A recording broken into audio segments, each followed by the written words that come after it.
Alright folks, Paperboy Trucker back at you.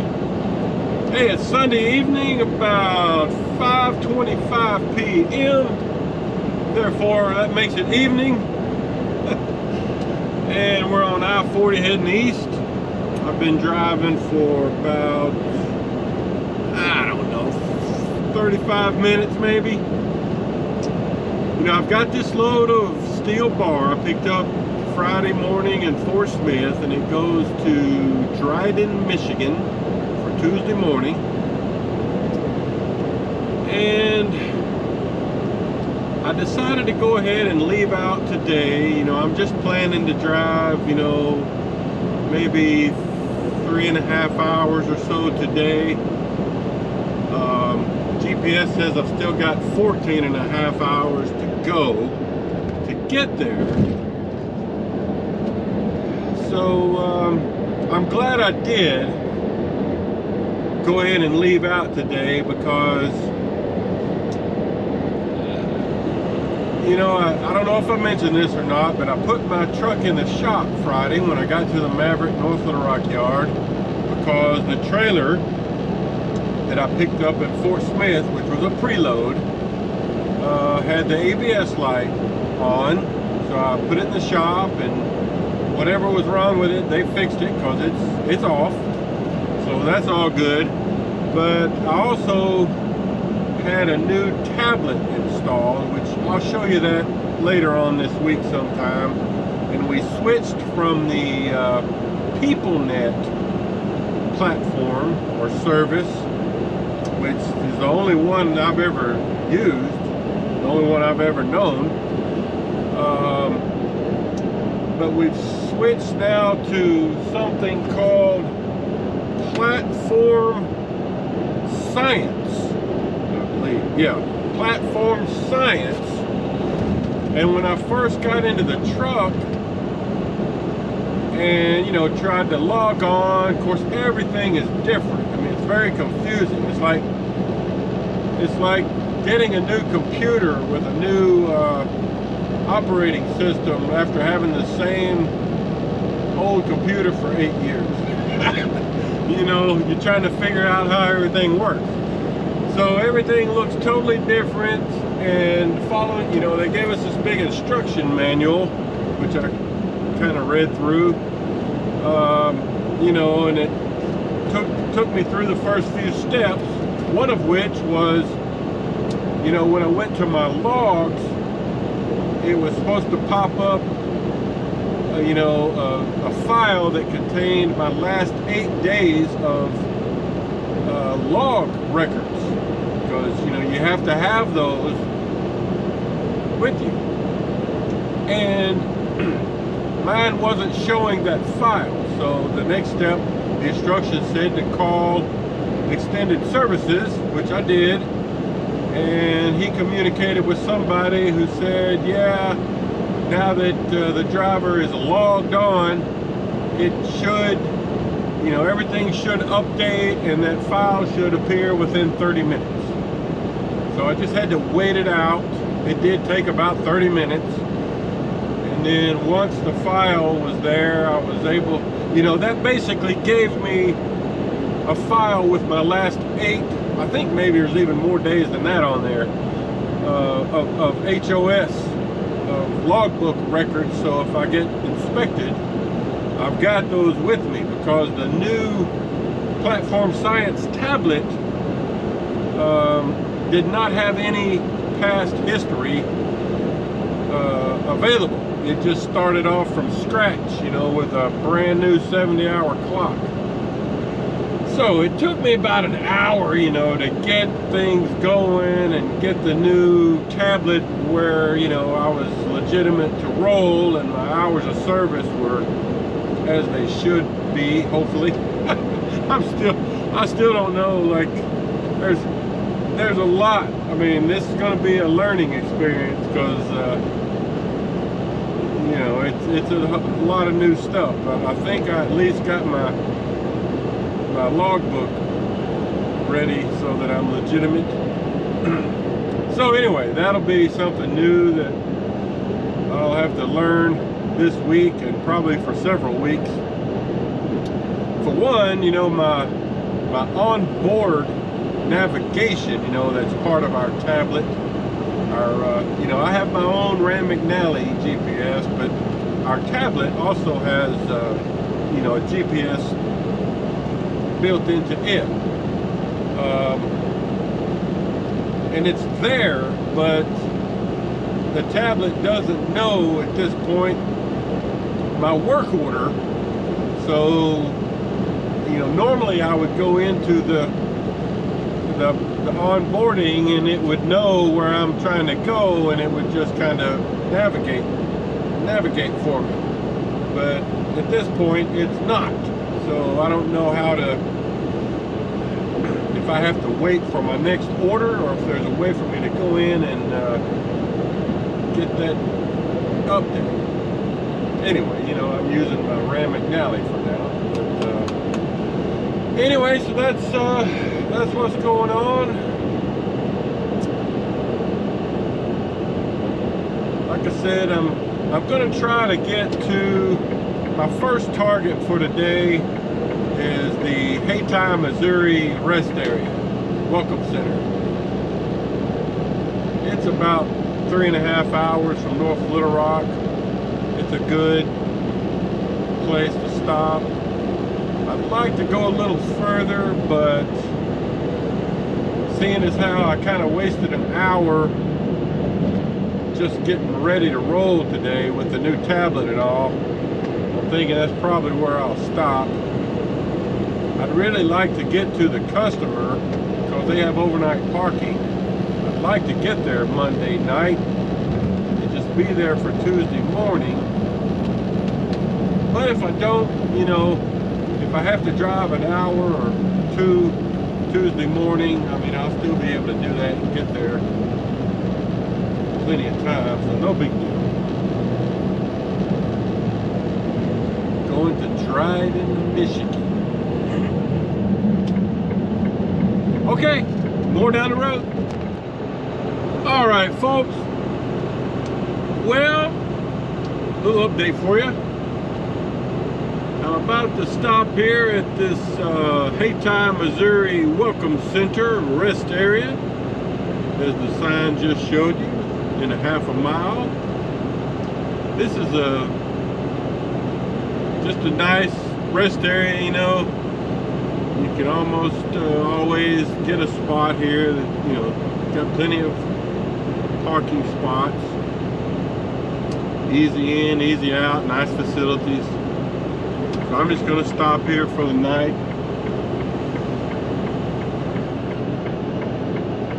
Ideally, it would have been great if I could have got about another hour up the road, and I still could, but I'm just going to go ahead and stop here because my GPS says I've got about 11 hours and 45 minutes to make it to my customer. So I don't have, you know, I can only drive 11 hours tomorrow. So I may not make it all the way there. We'll see how it goes. But this will give you a look at the rest area. As you can see, there's still plenty of parking spots. I'm going to go on around.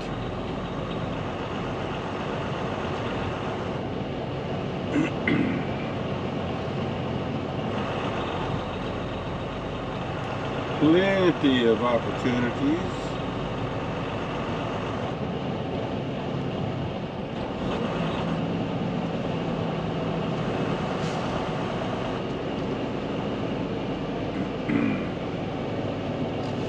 And let's just hit this one right here. It's close to the building.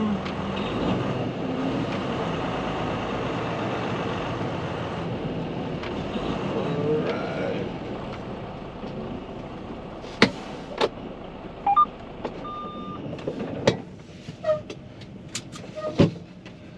So, alright, more later. Alright, folks. Well, it's Monday morning. It's about 9:30 a.m. I've been driving for a little over 3 hours, I think. In southern Illinois, headed up toward Effingham, where I'll hit 70 east, heading over toward Indiana. But I wanted to take a minute here to talk about a couple of things that people have asked me to talk about. First of all, I had a guy named Randy who lives over in East Tennessee who we had emailed back and forth a little bit, and we finally hooked up on the phone this morning. Had a nice conversation with him. He's looking at getting into trucking, kind of doing a career change and doing his homework, you know, looking at Maverick and other companies, and just wanted to talk to, you know, an actual driver, somebody besides a recruiter. Nothing against recruiters, but it's nice to talk to an actual driver. So good luck with your decision, Randy. I hope you choose Maverick. You sound like you'd be a good driver. He'd be coming to Maverick, going through the Maverick Driving Academy, you know, doing everything through Maverick. So anyway, good luck with that decision.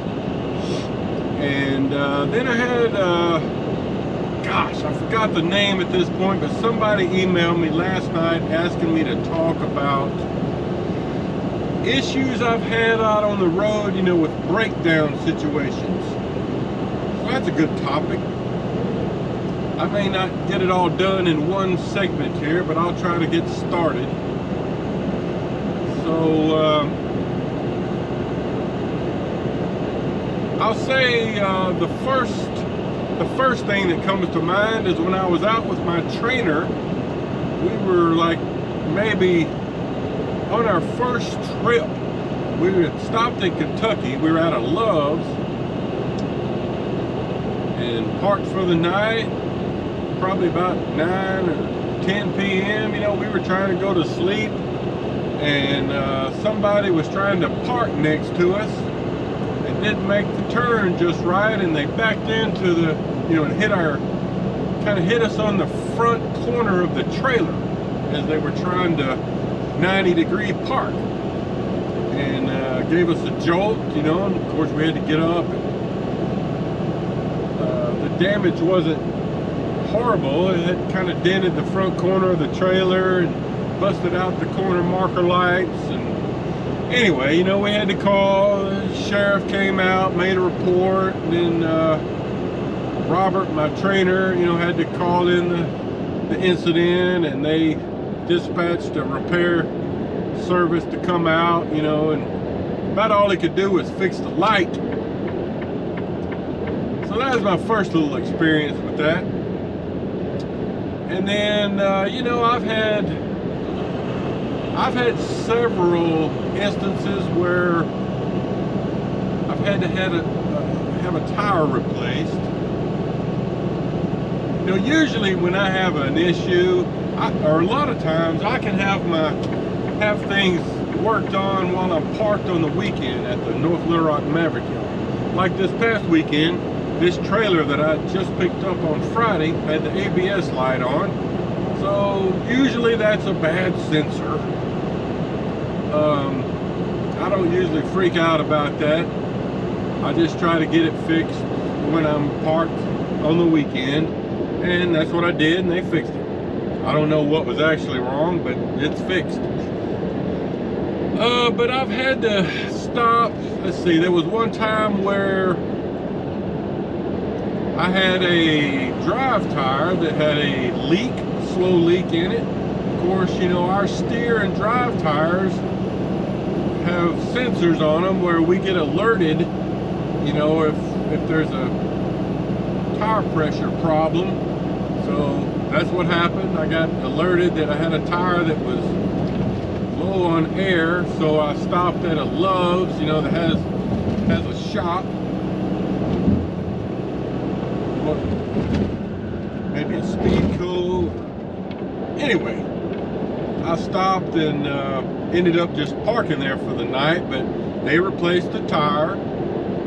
You know, and the way that works is, you know, if you have an issue like that that needs work, you send in a form on your tablet, and then we have a third-party company that basically handles the dispatching of repair services. But since I was already at a Love's, they just had to communicate with Love's to give them permission to, you know, replace the tire. And then I can think of another time where I had a steer tire that it wasn't leaking, but it had developed some bumps on the tire. You know, I noticed that the truck just seemed to be driving rough. So checked out the tire, you know, and it had a couple of bumps on the tire, you know, just defect in the tire. So again, I stopped at a Love's, you know, did the little breakdown form, and, you know, got the tire replaced. You know, probably took an hour. Let's see, what else? I've had a couple of times where I don't know where it was. I think maybe I was down in Alabama somewhere. Luckily, again, it was a situation where I was picking up a preload. It's a place I'd never been before, never been back there. But I show up to get the preload. I think it was drywall, and the trailer I was supposed to be picking up had 2 flat tires on it. So I immediately called in, you know, a breakdown form so that they dispatch a repair truck out, which, as I remember, took a couple of hours because I was kind of way out in the middle of nowhere, you know, kind of a rural location. Anyway, the guy came, replaced the 2 tires. I just ended up camping out there overnight, you know, but yeah, got those 2 tires replaced. So things like that happen, and if you didn't already know, you know, Maverick and probably most companies, fleet companies, you know, they dispatch a repair truck out to fix your problem.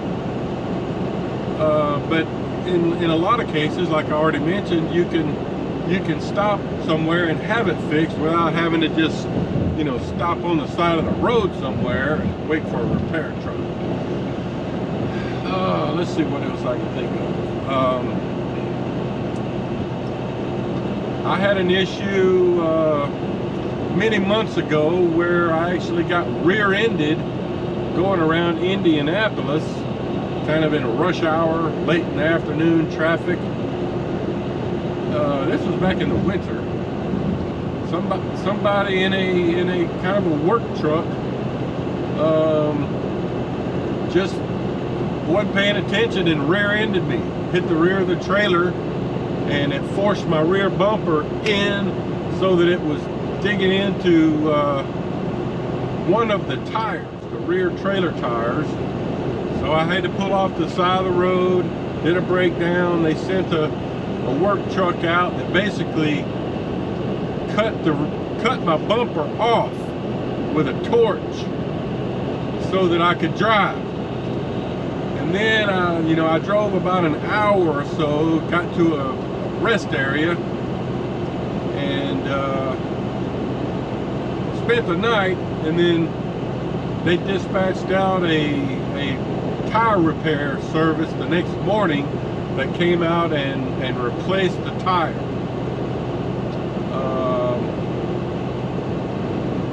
And then I think as far as the bumper goes, I think they allowed me, gave me permission to just keep on going without the bumper. And I think I had it repaired once I got back to North Little Rock. I think, you know, it's just like a couple of days. And then I'll try to wrap this up so this is not too long, but the biggest breakdown situation I've had was, it wasn't in this truck, it was in the truck I had previously. It was a year 2019 truck, and I had stopped to camp out at a Pilot store in Atoka, Oklahoma. And I got up early in the morning, like 3:30 in the morning, to hit the road. And it had been raining all night, pretty heavy rain. And I fueled up there before I hit the road. Well, I got maybe, I don't know, I got down the road an hour or so maybe, and I started getting alerts that the sensor reading that I had water in the fuel system. I mean, I didn't notice any problem with the truck running or anything, but it had detected water in the fuel system. So called the fleet manager, and they worked it out so that when I got to Dallas, I had to check my truck into the shop, and they put me up. When that happens like that, your truck's at the Freightliner shop, for example. Maverick arranged an Uber ride for me, picked me up there, took me to a hotel where I stayed, I think just one night. The shop did some work to my truck, which didn't actually fix the problem. I think they thought they did, but they didn't, because the alerts between me getting from Dallas back to North Little Rock, I was still having problems with the sensors. Something still wasn't right. So when I got back to North Little Rock, did a breakdown again, and they ended up putting the truck in the shop for several days. They're at the Freightliner dealership right down the street from the Maverick North Little Rock yard, and they had to order some parts. I think they ended up replacing, all the fuel injectors, and it ran great after that. It was fine. So whatever they did at that point was great. But the cool thing about how that worked out, though, is I got to North Little Rock, and I don't think it was like for the weekend. I think it was like midweek, as I remember, maybe on a Wednesday or something. And I actually got to go home because I live like 10 miles from the North Little Rock yard, but I was on breakdown. So I was actually got 2 or 3 or 4 days, maybe 3 or 4 days of breakdown pay, but actually got to go home. So that worked out pretty cool. Of course, I'd rather be driving. I'll make more money driving. But that's most of. I've probably forgotten a couple of things, but that's the majority of the problems I've had out here, over the 3.5 years, roughly. I've been pretty lucky, not a lot of issues.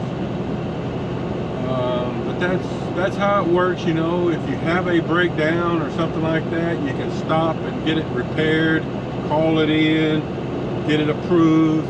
Or if you can't make it to a repair shop and you're actually broke down on the road, they'll dispatch a repair service out, or a tow. Oh, that reminds me, I did have an issue. Oh gosh, a couple of years ago, I was up in the hills of North Carolina, and I had a wheel seal, or a hub seal, I'm not sure exactly what you call it, back here on one of my drive tires, because I was going up and down some major mountain hills, and I started seeing smoke back there coming from the wheel. So I pulled over. I was just kind of out in the middle of nowhere in the mountains, and called in, talked to a shop guy. They ended up, had me do a breakdown, and I actually had to wait for a tow. The tow service came. No, that's not right.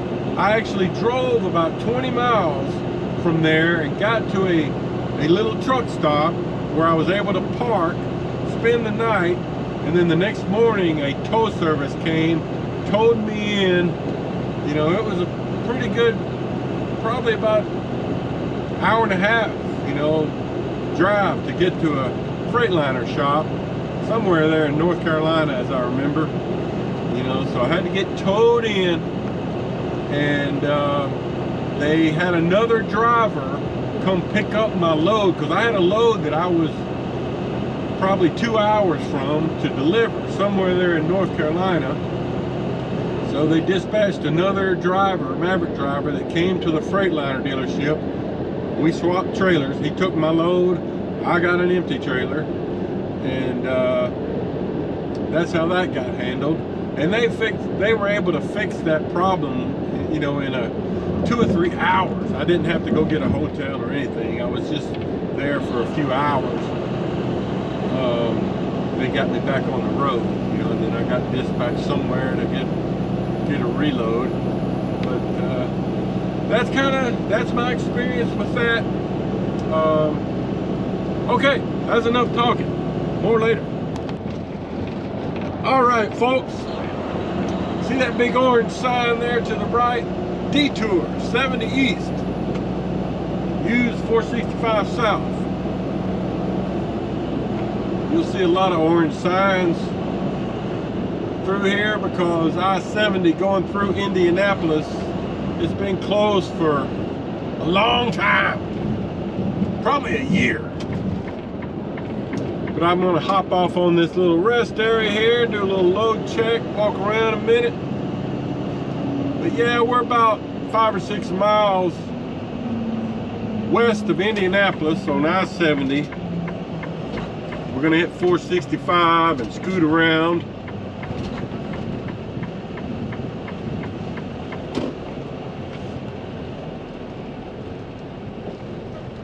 Oh, let's just get in here. This is one of those rest areas where the parking spots are kind of, the angle's kind of tight, so if you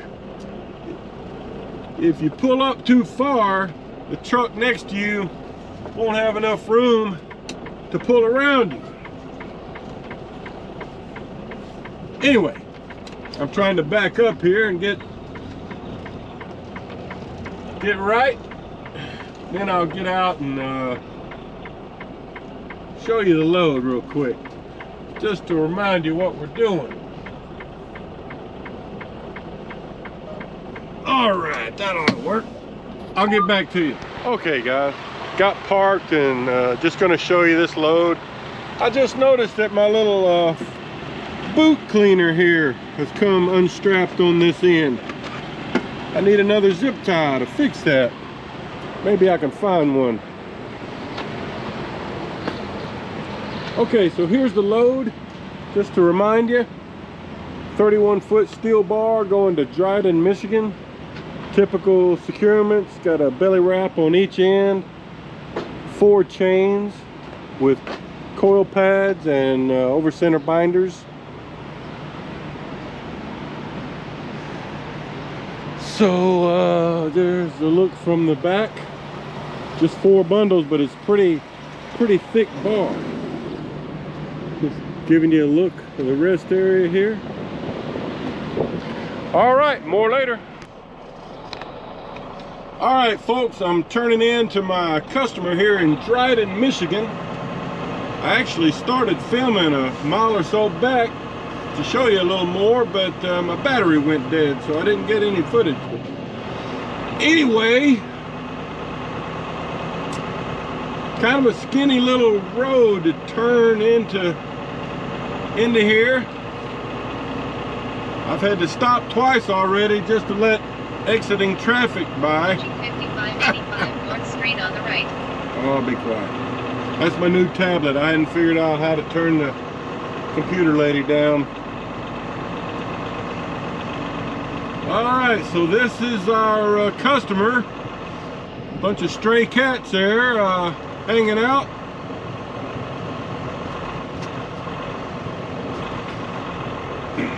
I've been here 2 or 3 times before, but it's been a while. I think the last time I was here, it was definitely back in the winter, because I remember there being snow on the ground. So the way this works, You can see the unloader there straight ahead, or maybe he's loading. Looks like he's loading this truck here for some local delivery possibly. But the way it works is you drive on down to the back of the property,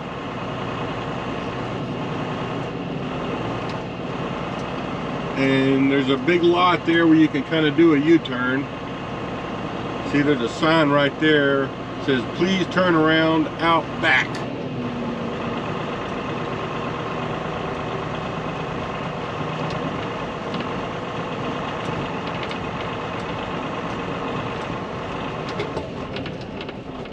Oh, let me stop and see what he wants. Okay, so the loader had hopped off the forklift, come over and just kind of told me how it needs to work. And I said, yeah, I've been here before, I'm kind of familiar. But I appreciate him telling me.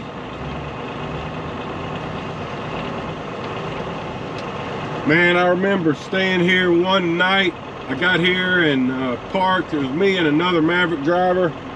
And it was cold, man. Really cold. Woo!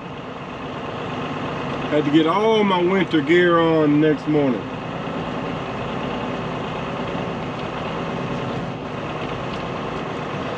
Woo! Yeah, he warned me that this back lot was pretty rough. As you can see, golly, man. Better put it in four-wheel drive. Golly, yeah, this is bad. You can tell they got some rain around here. Well, I'm gonna go ahead and show you this.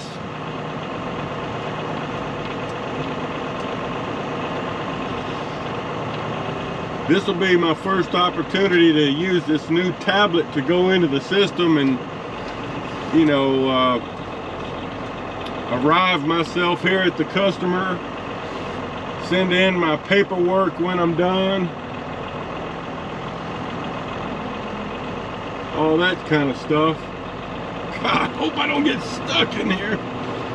Gee whiz.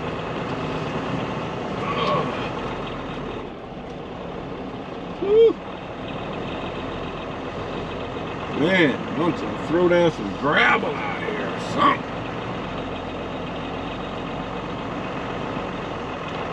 Just had my truck washed the other day.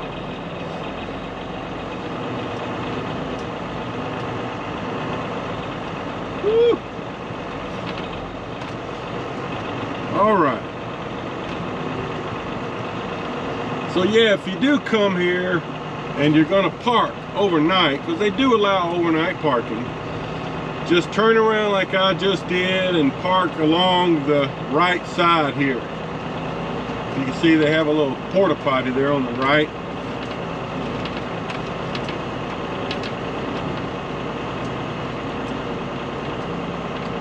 There's a schoolyard over here to the right. You can't see it now, but I remember being here one time waiting to get unloaded. There was snow on the ground, and there were kids out there on that playground just playing, having a ball in the snow. I was thinking, man, if it was like this down in Arkansas, they would have closed school.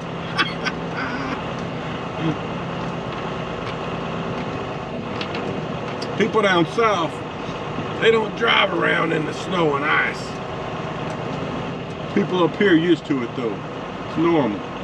All right, so he's moving that truck, as you can see, and he told me he wanted me to park right where that truck was.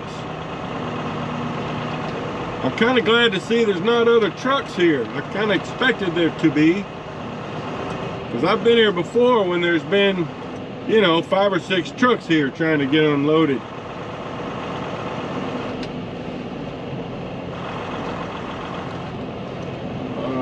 So I'm just gonna pull in here, kind of get lined up, and then start taking my chains off. Well, I can get totally unsecured here, I guess, because this is where he's gonna unload me. All right, more later. All right, guys, I'm getting unloaded.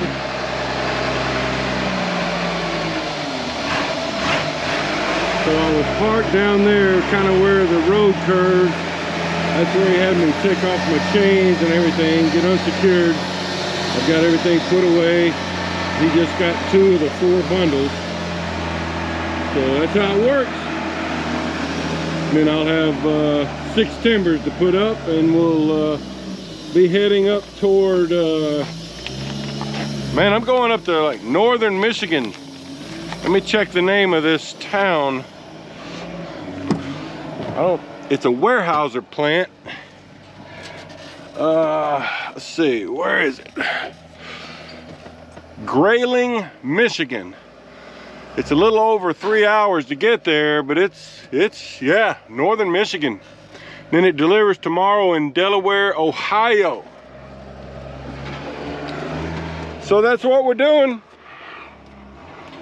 If I can figure out how to get everything done in my tablet, we'll get out of here and hit the road. Boy, they got a bunch of stray cats around here. All right, well, that's the way it goes. Okay, more later. All right, folks, so we're unloaded here in Dryden, Michigan. And in case I didn't mention it, the name of this place is North Saw, or North Production Saw. So if you ever get dispatched here, you kind of know how it works. I'm the only truck to get unloaded that's arrived so far, which is unexpected. There has been a couple of other trucks that have backed into a different part of the property, but I'm the only flatbed to come in and get unloaded. So it's 8:12, and I could not get the new tablet function to work where I could send in my information, you know, that I was unloaded and who signed my paperwork and all that. It wouldn't let me enter anything, so I called the fleet manager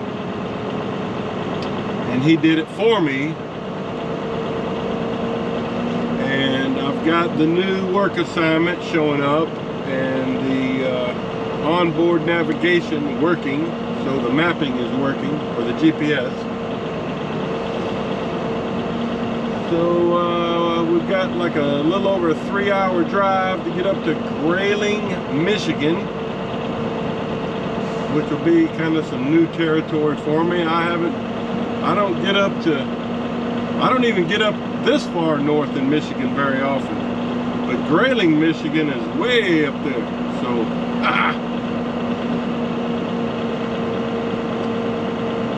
we'll see.